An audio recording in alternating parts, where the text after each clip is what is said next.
with my team members, and the lesson today is a part of Foundation of Business, History of Trade and Commerce in India. Bharat में वाणिज्य और व्यवसाय का इतिहास।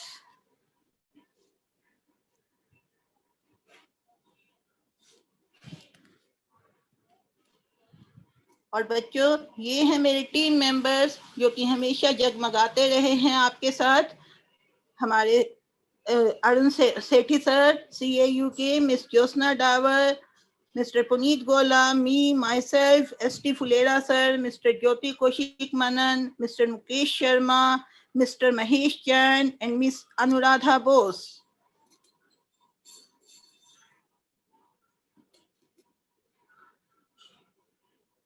What I think is, work hard in silence and let the whole world see. खामोशी से अपना काम किए जाओ और संसार को देखने दो।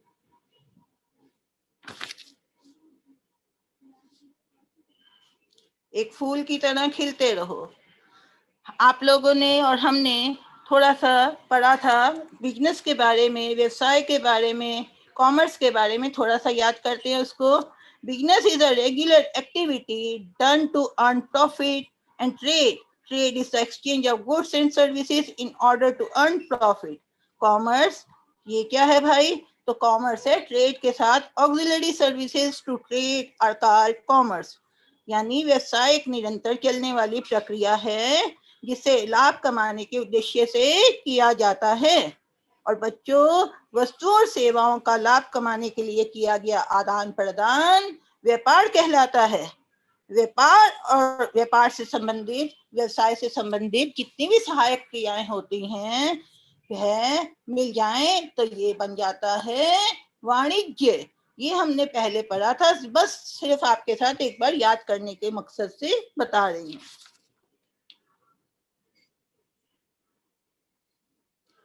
देखिए कितना खूबसूरत चित्र आया है आपके सामने। What an beautiful pick.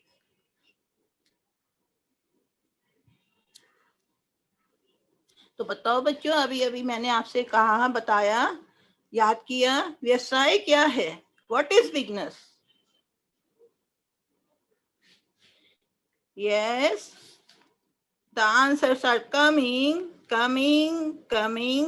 Good, very good.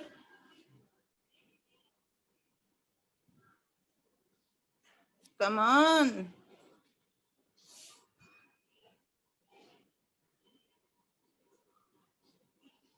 What is bigness? Yes, very rightly said.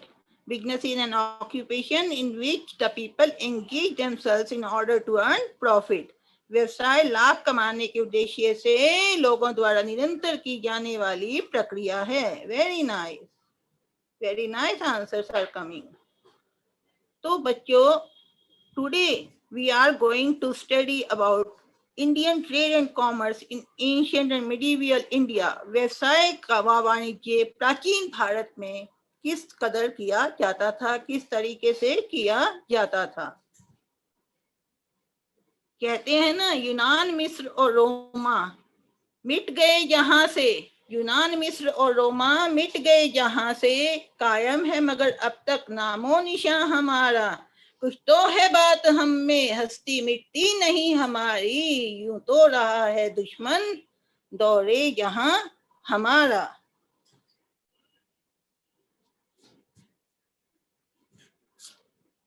आइए तुम्हें उस खूबसूरत दुनिया की तरफ ले जाते हैं। Let's have a glimpse of that era.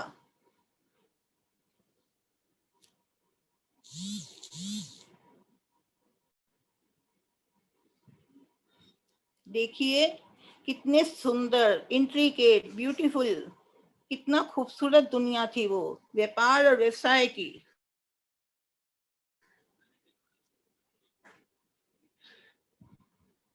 Trade in ancient India, प्राचीन भारत में व्यापार व वाणिज्य, that was called the golden era. ये भारतीय व्यापार का स्वर्णिम काल था। आपने सुना होगा, जहां डाल डाल पर सोने की चिड़िया करती है बसेरा, वो भारत देश है मेरा, वो भारत देश है मेरा। भारतीय व्यापार का ये स्वर्णिम काल, ये गोल्डन ईगल, जिस भारत को कहते थे सोने की चिड़िया, और ये नाम दिया था राजा विक्रमादित्य ने। उस समय राजा विक्रमादित्य ने यह नाम दिया था क्योंकि पूरा भारत सोने और चांदी से लद गया था। इतना ज्यादा अच्छा था हमारा व्यापार और वाणिज्य, दुनिया के सिर मोड़ थे हम, दुनिया में सबसे आगे, सबसे ऊपर।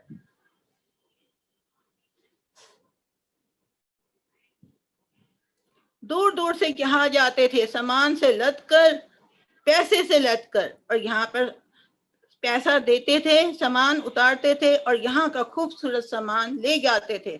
एक्सपोर्ट एंड इंपोर्ट, आयात और निर्यात, दोनों में लगातार लगा हुआ था हमारा भारत। तो बच्चों जरा बताओ तो मुझे, in ancient times India was known as, प्राचीन समय में भारत को डैश कहा जाता था। भाई हिंदी वाले हिंदी में उत्तर दो और अंग्रेजी वाले अंग्रेजी में उत्तर दो।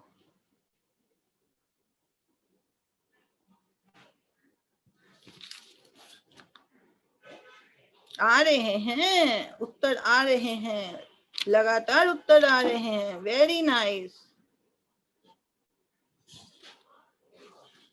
याद आ गया होगा, आपने कभी सुना भी होगा रेडियो में। देखो कितना सुंदर, कितना प्यारा देश, जगमगाता हुआ मानो सोना। Yes, answer is very right, golden bird, सोने की चिड़िया। वाह, this was the golden era when India became the center of trade and commerce. Traders came here for artifacts, excellent products, and in return they gave gold and silver currency. यह वह स्वर्णिम काल था जब भारत अपने उत्तम उत्पादों व अद्भुत कला के कारण पूरे विश्व को अपनी ओर आकर्षित कर रहा था। यहाँ के उत्पादों के बदले में लोग सोने, चांदी, हीरे, जवाहरात और मोतियों से हमारे देश को भर जाते थे और हमारे देश का सामान खरीदते थे। यानी आप समझ सकते हो कि हमारे देश की कला को सोने और चांदी से तोला जाता था। कहते हैं शासन कोई भी करे, लेकिन असली शासक तो व्यापारी ही होता है। जब तक व्यापारी देश को समृद्ध कर रहा है, देश उन्नति के शिखर पर जा रहा है। तभी तो उस समय के व्यापारियों ने इस देश को सोने की चिड़िया बना दिया था।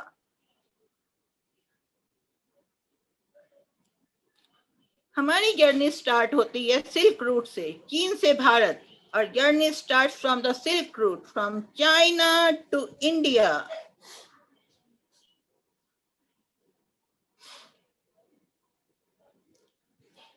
There were two ways connecting the India to Russia, Mongolia, China, Tibet, and Southeast Asia.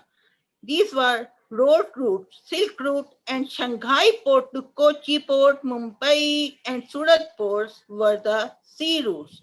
चीन से भारत आने के दो रास्ते थे जो रशिया, मंगोलिया व तिब्बत को भारत से जोड़ते थे। एक पार्थिव सिल्क रूट, दूसरा जलीय शंघाई पोर्ट से कोची, मुंबई और सूरत पोर्ट तक आने वाला जलीय सिल्क रूट। आज भी है ये नहीं कि आज नहीं है, आज भी इसी से आते हैं। देखिए मैप में आपको रेड लाइन से जमीन का रास्ता दिखाया गया है और ब्लू लाइन से आपको दिखाया गया है जल का रास्ता, समुद्र का रास्ता, marine way.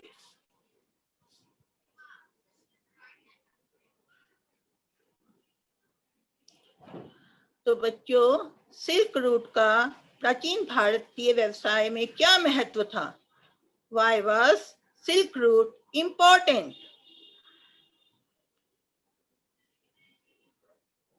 Come on, a little bit difficult है ना, अभी अभी पढ़ा है तो याद आ रहा होगा, लेकिन आप कर लोगे। देखो देखो, हाँ, because it connected India to Middle East Asia and China.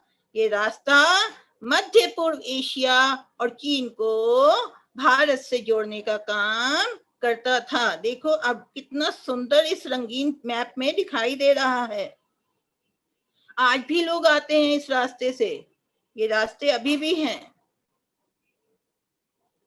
On the other hand, Arab, Mesopotamia, and Egypt were connected either through Arabian Sea, as you are seeing in the map, or through Bamiyan or Afghanistan. Afghanistan was then called Bamiyan or Gandhar. वहीं मध्य पूर्व Asia से Iran, Iraq, Mesopotamia, मिस्र से भारत आने का रास्ता अरब सागर या फिर बामियान, गांधार या अफगानिस्तान जिसको हम कहते हैं आज, उससे था। दोनों रास्तों से बच्चों कहाँ से आते थे लोग? इन दोनों रास्तों से। भाई पानी का रास्ता भी है और जमीन का रास्ता भी है। जो रास्ता सुटेबल व्यापारी को लगे वो ले लेगा।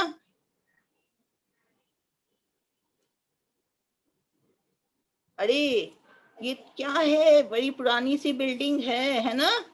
बहुत पुरानी सी बिल्डिंग है, लेकिन ये बिल्डिंग बड़े काम की है। इसको कहते हैं बंदरगाह। पोर्ट, कालीकट, बड़ोच, तूतीकोरन, लोथल, सूरत, अजीब से नाम है ना, लेकिन पुराने नाम ऐसे ही चलते हैं। पूंफुहार, दरसाबा, सोपातामा, कुंडोरा, याद हो जाएंगे, लिखोगे तो याद हो जाएंगे। Were the famous sea ports Calicut, Bharuch, Tuticorin, Lothal, Surat, Poompuhar, दरसाबा, सोपातामा, पंडूरा, ये भारत के मुख्य बंदरगाह थे, पोर्ट्स थे। यहाँ पे सी आते थे, सी शिप्स आते थे और यहाँ पे रुकते थे और यहाँ पर अपना आदान प्रदान करते थे।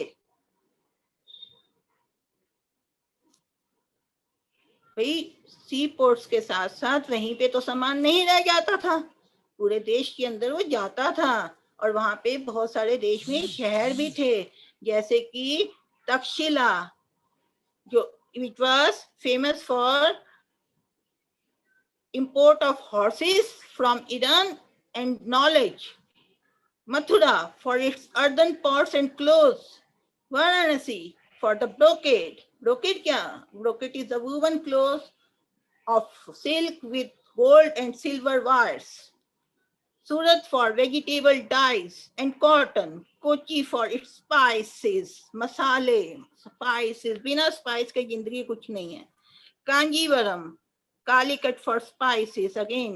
Ivory यानी आपको अभी बताती हूँ हिंदी में, एंड कैश्यू नट्स। भारत के प्रमुख व्यापारिक केंद्र थे पेशावर या तक्षशिला अपने घोड़ों व शिक्षा के लिए। यहाँ पे घोड़े आयात होते थे और आगे भेजे जाते थे। मथुरा मिट्टी के बर्तन व कपड़े के लिए। सूरत प्राकृतिक रंगों व रुई के लिए। रुई के ऊपर मुझे याद आ गई एक कविता, बहना जब रुई धुनता तो तांत से निकलता संगीत। बहना जब रुई धुनता तो तांत से निकलता संगीत। कौतुक भर देता हमें अनदेखा वो गीत। कौतुक भर देता हमें अनदेखा वो गीत। तो सूरत जो था प्राकृतिक रंगों और रुई के लिए, सूती वस्त्रों के लिए, कोची मसालों के लिए, कालीकट मसालों के लिए, काजू कितना अच्छा लगता है ना खाने में, और हाथी दांत के लिए। भाई हाथी दांत के सामान अब नहीं मिलेगा, तभी मिलता था, अब बैन हो चुका है।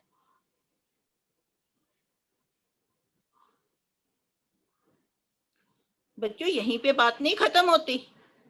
देखो कितने सुंदर चित्र आ रहे हैं, कितना सुंदर काम है। Beads, precious and semi-precious gemstones, dry fruits, woodcraft, marble, they were the other goods which were traded from India. संगमरमर, रंग बिरंगे मोती, लकड़ी व मिट्टी का सामान, सूखे मेवे, कीमती पत्थर आदि अन्य सामान भारत के व्यापार का प्रमुख अंग था। लेकिन भारत निर्यात के साथ आयात भी करता था कुछ सामान, जैसे अभी बताया घोड़े, मिट्टी के बर्तन, सफेद चीनी मिट्टी के बर्तन, सिल्क चाइना से, और ऐसे सामान जो कि आपके मार्बल से बने होते थे, वो पर्शिया का कालीन, ये आयात और निर्यात दोनों काम चलते रहते थे।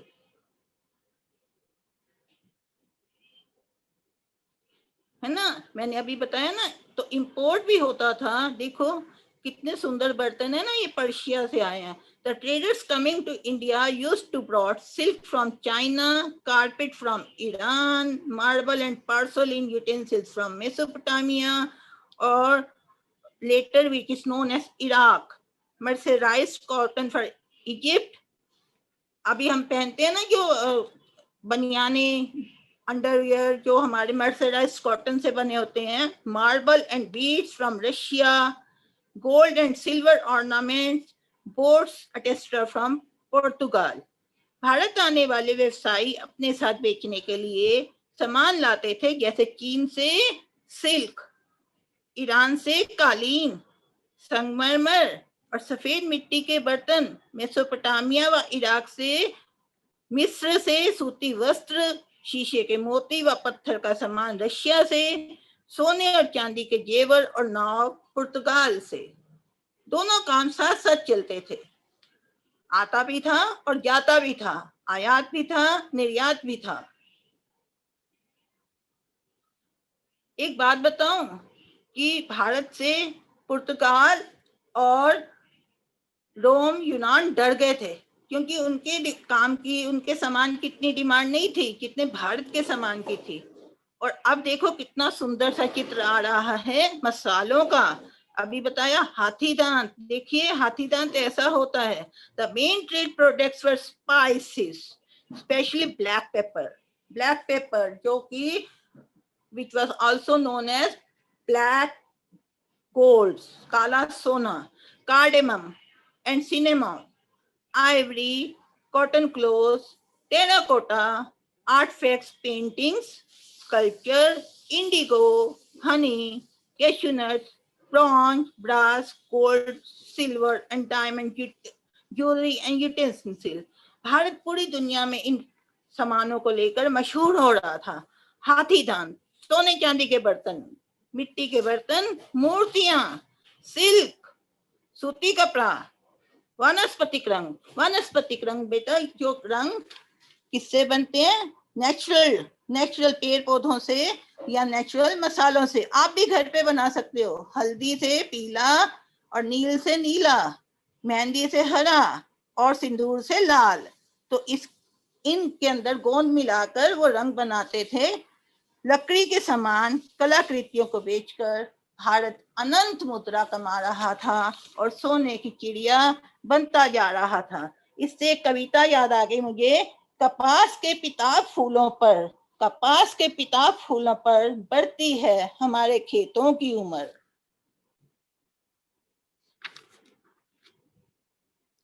तो बच्चों इतने सारे नाम बताए मैंने। I told you so much names, so many names. Give the names of any 4 products of India. इन्हीं 4 प्राचीन भारतीय उत्पादों के नाम बताइए जरा मुझे। अभी अभी हमने बहुत सारे नाम लिए हैं। बताइए बताइए। Yes, come on. Yes, the answers are coming. बहुत अच्छे हैं, उत्तर आ रहे हैं। कुछ बच्चे इन्हीं नामों को ले रहे हैं, कुछ किन्हीं नामों को ले रहे हैं, लेकिन इन जनरल सारे नाम ठीक हैं। मुख्य थे spices, Ivory, cotton cloth, utensils, मसाले, हाथी दांत, सूती कपड़ा, बर्तन आदि। बाकी बच्चों ने भी जो नाम लिए हैं वे अभी अपनी जगह पे ठीक हैं। Because of the flourishing trade and commerce, many types of money lenders, indigenous bankers arose. The concept of Jagat Seth came into existence in Mughal era and continued till the British era। यानी मुगल युग से British युग तक जगत सेठ नाम की एक हस्ती हमारे सामने आई। व्यवसाय की बढ़ती गति के साथ हमें पूंजी की आवश्यकता थी। Capital, we needed capital. कई स्थानीय बैंकर और साहूकार सामने आए, जिन्हें पिक्चरों में, आपके मूवीज में दिखाया जाता ना खून चूसने वाला, लेकिन अगर वास्तव में देखें तो ये भारतीय समाज के, भारतीय व्यवसाय के, भारतीय अर्थव्यवस्था के, भारतीय वाणिज्य और व्यापार की रीढ़ की हड्डी थे। They were the backbone of the Indian trade and commerce. कहते हैं उत्तम खेती मध्यम बान, उत्तम खेती मध्यम बान, नीच चाकरी भीख निदान। उत्तम खेती मध्यम बान, नीच चाकरी भीख निदान।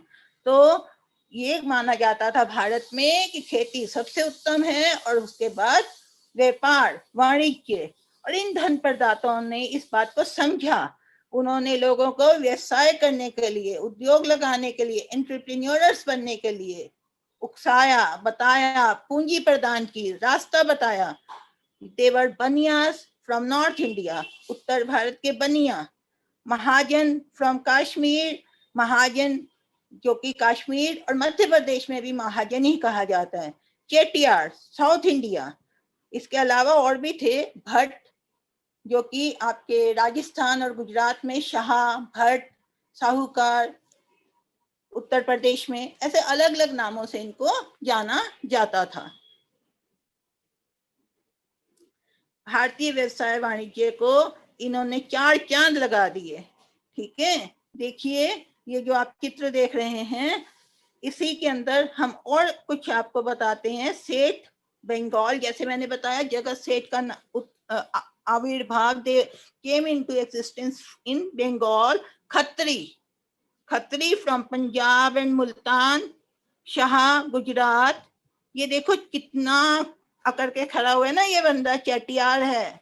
ये है चेटियार, बहुत पैसा है इसके पास और ये पूरे व्यवसाय को साउथ भारत इंडिया में, दक्षिण भारत में ये पूरे व्यवसाय को 4 चांद लगाता रहा।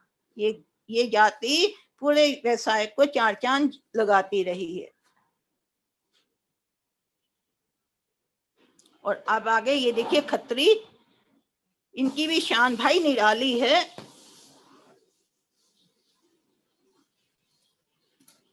कहते हैं ना, मेरे देश की धरती सोना उगले, उगले हीरे मोती। तो अब मैं आपसे पूछ रही हूँ कुछ सवाल। मैच दी कॉलम, मिलान कीजिए। जो सामने लिखा है वो सही नहीं है, आपको सही के साथ, इस लेफ्ट हैंड के साथ राइट हैंड का सही मिलान करना है। महाजन लिखा तो है दक्षिण भारत, लेकिन ये सही उत्तर नहीं है, South India. This is not the right answer. Mahajan के साथ क्या आएगा, खत्री के सामने क्या आएगा, चेटियार के सामने क्या आएगा और सेठ के सामने क्या आएगा? जरा बताइए बताइए बताइए। Yes, 1 is telling to A B C D। किसके साथ 1 मिल रहा है? Yes, coming right, coming to the point. सही आ रहे हैं, सही पकड़े हैं। गुड। ये क्या आ गया? अरे इसको देखकर तो मुझे नरसिंह मेहता की एक वो याद आ गया भजन, मारी हुंडी स्वीकारो गिरधारी। हुंडी, लेकिन ये वो हुंडी नहीं है जो मंदिर में भगवान के नाम की चढ़ाई जाती है। हालांकि उसमें भी हिसाब किताब रखा जाता है कितना भगवान का नाम हुआ, लेकिन ये हुंडी है आपका आदान प्रदान का, लेन देन का विनिमय पत्र, जिसको वहां की लोकल भाषा में लिखा जाता था। देखो कितना पुराना प्राचीन सा, ऊपर भगवान के नाम से शुरू कर रहे हैं और नीचे उन्होंने पूरा हिसाब किताब रखा हुआ है।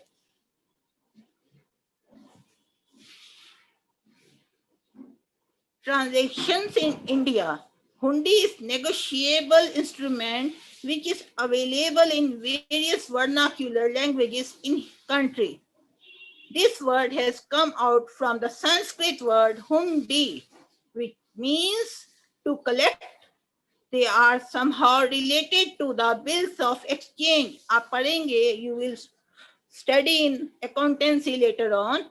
But from the shape and content, they look like the promissory notes. Both these terms will come into your knowledge. in the process of studying accountancy, bill of exchange and promissory notes.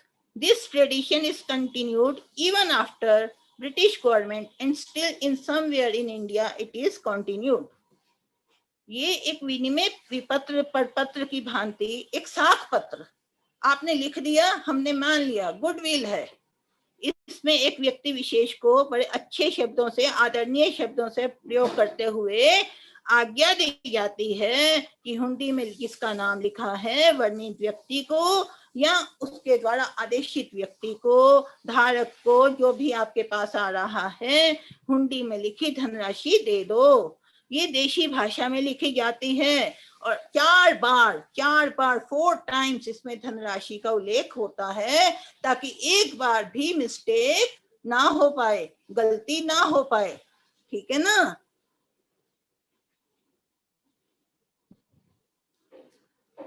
कुछ हमने जो पढ़ा उसके बारे में थोड़ा सा प्रश्न पूछते हैं। तो बच्चों, हमने कुछ शहरों के नाम भी पढ़े थे इससे पहले। सूरत वॉज फेमस फॉर, सूरत किसके लिए प्रसिद्ध था?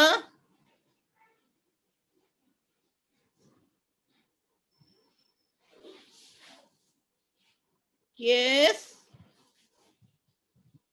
क्विक, वेरी सिंपल, बिल्कुल बिल्कुल ठीक ठीक जा रहे हैं। सूरत वॉज फेमस फॉर, अरे वाह, बहुत सारे उत्तर आ गए ये तो। कॉटन,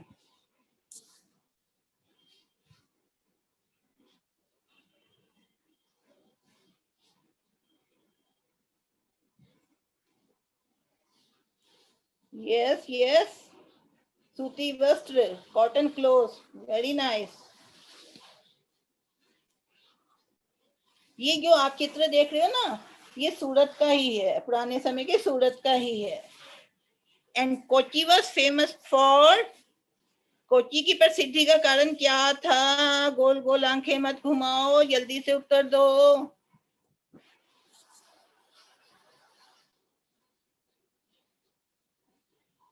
हाँ भाई, अरे बहुत आसान है। मसाले, स्पाइसेस, बिना मसालों के क्या जिंदगी है? कोई जिंदगी नहीं है। बिना मसालों का खाना किसको अच्छा लगता है? और दुनिया में खासकर इसका ब्लैक पेपर, काला सोना, पूरी दुनिया में मशहूर था।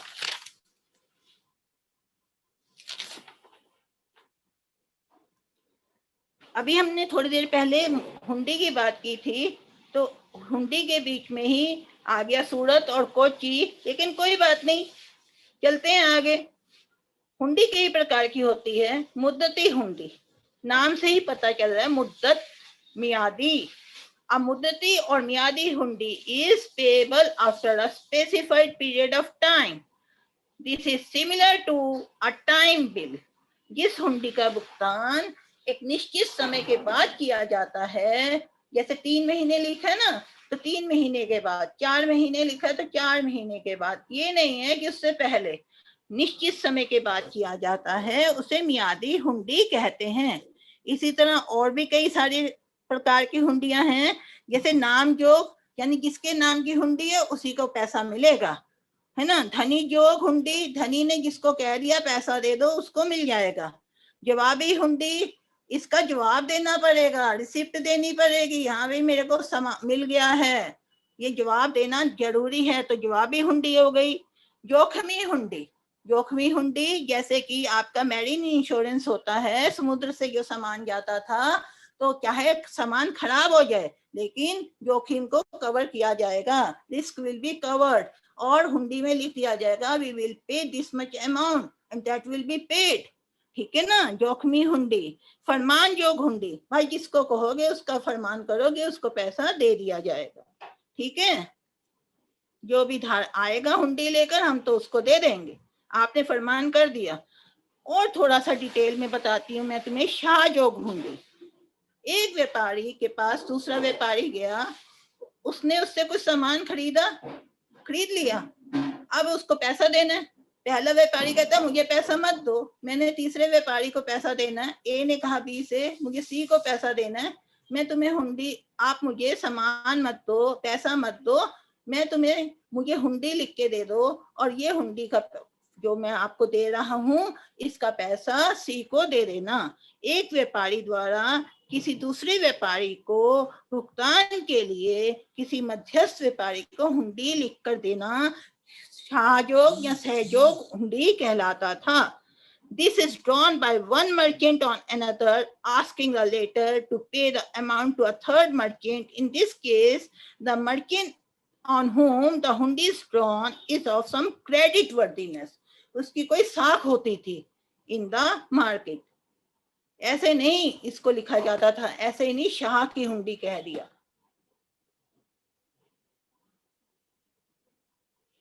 शाह की हुंडी है ना, एक प्रतिष्ठा, एक प्रेस्टीज है, इसके साथ गुडविल है। दार्शनी हुंडी, अरे भाई देखते ही समझ आ गया, पढ़ते ही समझ आ गया। जिस हुंडी का भुगतान देखने पर किया जाता है उसे दर्शनी या दार्शनी हुंडी कहते हैं। दिस इज अ हुंडी payable on site, it must be presented for payment with in a reasonable time.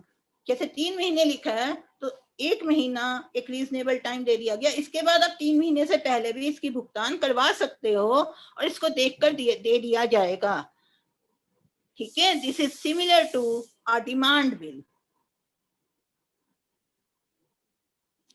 फिर आंखें गोल गोल। The meaning of hundi in Sanskrit is, Sanskrit में हुंडी का अर्थ क्या होता है?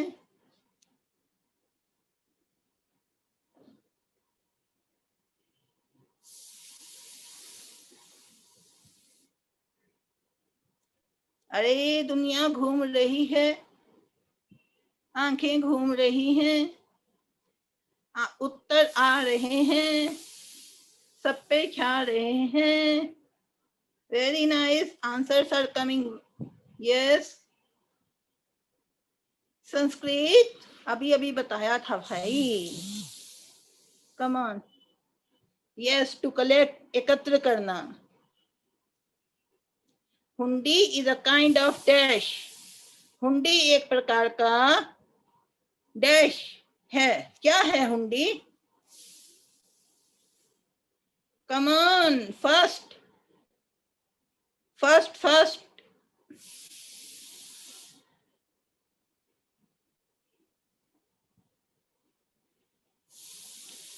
Answers are coming. Yes, hundi is a kind of, hundi एक प्रकार का,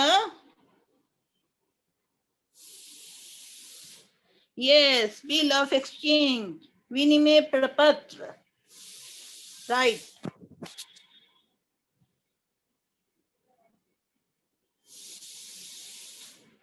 एक और प्रश्न है, डिफरेंशिएट बिटवीन दर्शनी हुंडी एंड शाहजोग हुंडी। दर्शनी हुंडी और शाहजोग हुंडी का अंतर बताइए।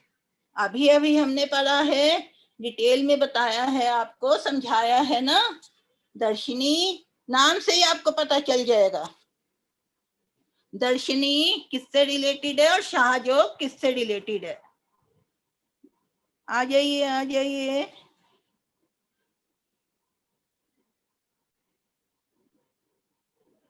हाँ जी, दर्शनी हुंडी पेबल एट साइट, देखकर भुगतान करना। Shahjog hundi drawn by one merchant on favour of another, Shahjog hundi व्यापारियों द्वारा परस्पर भुगतान। ए बी सी याद आ गया होगा, ए ने बी को कहा सी को दे देना, मैं हुंडी लिख के दे रहा हूं।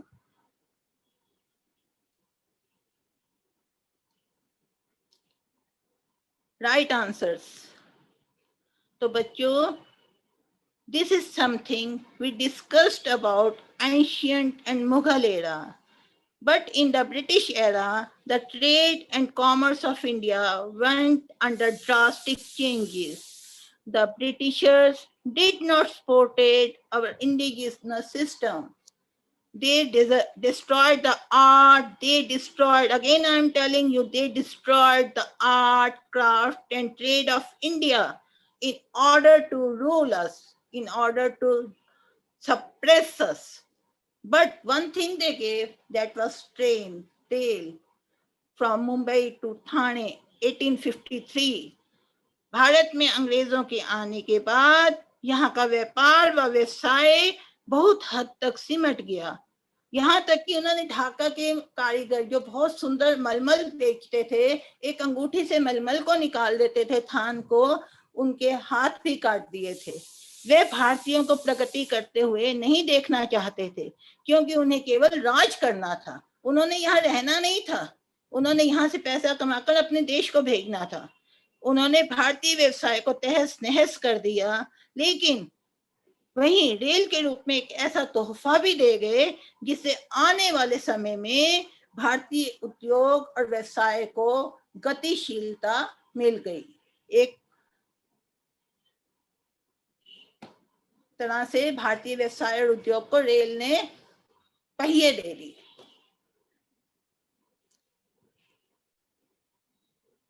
तो बताइए बच्चों, what did the Britisher do with the Indian rural industry? British सरकार ने भारतीय प्राचीन उद्योगों का क्या हाल किया?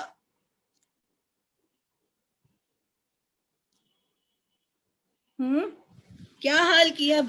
उन्होंने इसको बढ़ाया या कम किया? क्या किया उन्होंने?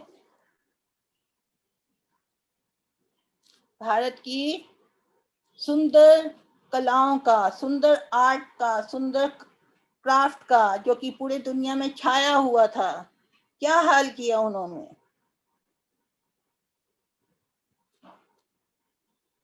यस,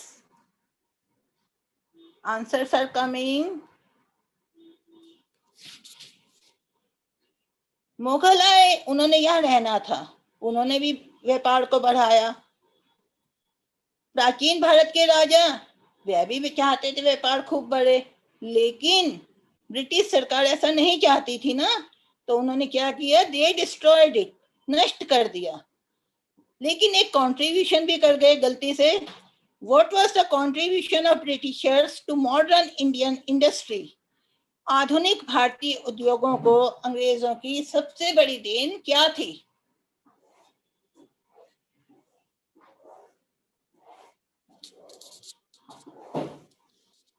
अरे, मुझे गाना याद आ रहा है, लेकिन उत्तर के बाद सुनाऊंगी। हाँ जी, उत्तर तो आ रहे हैं, फटाफट फटाफट फटाफट फटाफट फटाफट, पहिए दौड़ रहे हैं। रेलवेज, रेलगाड़ी, रेलगाड़ी, छुक छुक छुक छुक छुक छुक छुक छुक, बीच वाले स्टेशन बोले रुक रुक रुक रुक रुक रुक रुक रुक। Very nice. फिर रेल आ गई तो फिर गति मिल गई ना, पहिए लग गए, एक जगह से दूसरी जगह जाना आसान हो गया। तो after independence, in the post independence era, the country opted for more growth in industry rather than the age-old business running. They opted for modern industry, although also gave space to cottage industry. Bharat जब स्वतंत्र हुआ तो उसमें क्या हुआ कि they gave space to cottage industry, but they opted for modern industry and handicraft. To compete with the world, we have to compete with the progressing world very fast. We plan to go for mixed economy and research oriented industry. Bharat में स्वतंत्रता के पश्चात व्यवसाय, व्यापार व वाणिज्य में आमूल चूल बिल्कुल हिला दिया गया, परिवर्तन आए। वे परिवर्तन ना आते तो आज हम तुम बैठकर ये पढ़ाई ना कर पाते ऑनलाइन, ठीक है ना? तो ये आमूल चूल परिवर्तन आए। इसके अंदर आधुनिक उद्योग, पर्यटन, होटल, मिश्रित अर्थव्यवस्था और नई तकनीक इसके पहिए बन गए।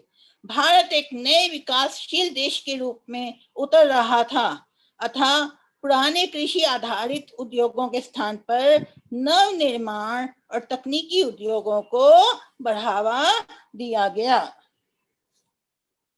चेंज आ गया। हाँ जी, तो अब कुछ प्रश्न मैं पूछ रही हूँ आपसे। Trade is exchange of goods and services in order to earn, शुरुआत से पूछ रहे हैं, थोड़ा दिमाग पे जोर लगाना पड़ेगा,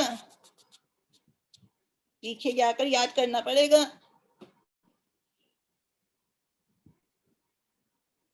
व्यापार वस्तुओं और सेवाओं के डैश कमाने हेतु किए जाने वाला आदान प्रदान कहलाता है। थोड़ा सा पीछे स्टार्टिंग में जाओ तो याद आ जाएगा। आ गया याद? आ गया भाई, आ गया।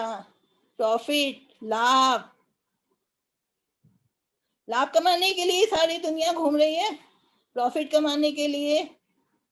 Commerce includes dash services related to trade, वाणिज्य के अंतर्गत व्यापार की डैश क्रियाएं आती हैं। आप कहोगे मैडम क्यों पहली स्लाइड की बातें अभी क्यों? भाई देखना था ना, तुम्हें याद है कि नहीं मेरी पहली स्लाइड, या भूल गए?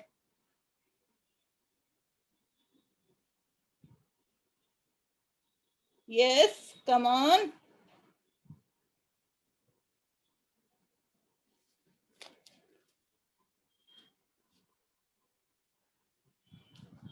आ जाइए, आ जाइए, आ जाइए, बिल्कुल आ गए, आ गए, आ गए। ऑक्सिलरी और सहायक, हिंदी में कहेंगे सहायक और अंग्रेजी में है ऑक्सिलरी। सहायक क्रियाएं जैसे ट्रांसपोर्ट है, जैसे आपका बैंक है, बीमा है, ये सारी सहायक क्रियाएं पढ़ी थी ना पिछली क्लास के अंदर। लास्ट टाइम हमने ये सारी सहायक क्रियाएं पढ़ी थी वाणिज्य की। ट्रांसपोर्ट 6 थी, एडवर्टाइजमेंट, ट्रांसपोर्ट, ठीक है, और आपको याद ही होंगी। After independence which economic policy was adopted in India, स्वतंत्रता के पश्चात भारत में किस प्रकार की अर्थव्यवस्था का अनुसरण किया गया? अब फिर हम वापस आ रहे हैं अपनी लास्ट स्लाइड पे।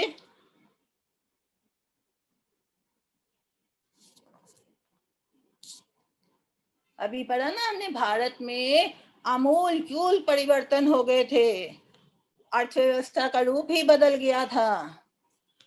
तो कौन सी अर्थव्यवस्था का रूप लिया गया? आ जाइए अपने उत्तर के साथ।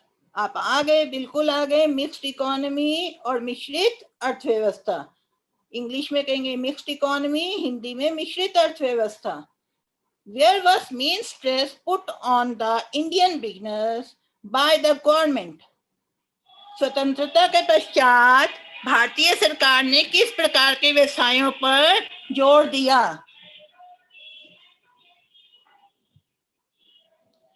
स्वतंत्रता के पश्चात भारत सरकार ने किस प्रकार के व्यवसायों पर जोर दिया?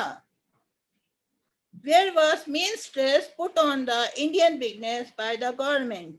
किस टाइप के थे?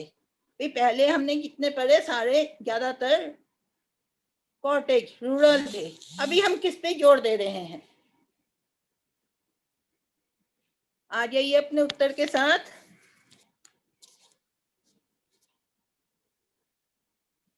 आ गए आप? बिल्कुल आ गए। मॉडर्न इंडस्ट्रीज, आधुनिक उद्योग, टेक्निकल, टेक्निक, बांध। पंडित नेहरू ने कहा था ये बांध और कारखाने हमारे देश के नए मंदिर हैं, और वो लगाने बहुत जरूरी भी थे।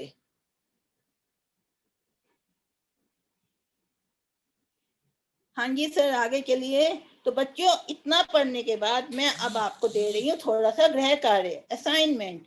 आप यहाँ से असाइनमेंट उतार सकते हो या आपको पीडीएफ भेजी जाएगी, आप उसमें से देख सकते हो, ठीक है। आपको कुछ प्रश्न दिए गए हैं असाइनमेंट के, आपने इन प्रश्नों के उत्तर अपनी कॉपी पे करने हैं और दिखाने हैं।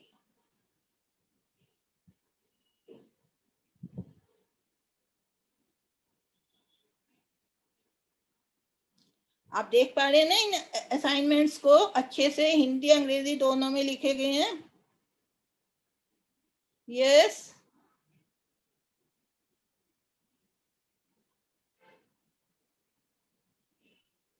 यस। तो बच्चों, मैं आभारी हूँ। I do acknowledge NCERT and other publishers and Google search. All references are used for educational purpose and they are purely non-commercial. If any discrepancy or inadvertent error is noted in the presentation, it would be rectified accordingly. अगर कोई भी कमी पाई जाती है तो हम इसको rectify कर देंगे, इसको सही कर देंगे। Thank you all my team members, my children, students. You are been with me for a long time. I'm very thankful to you all for seeing this presentation, being with us, cooperating with us. I also thank Directorate of Education.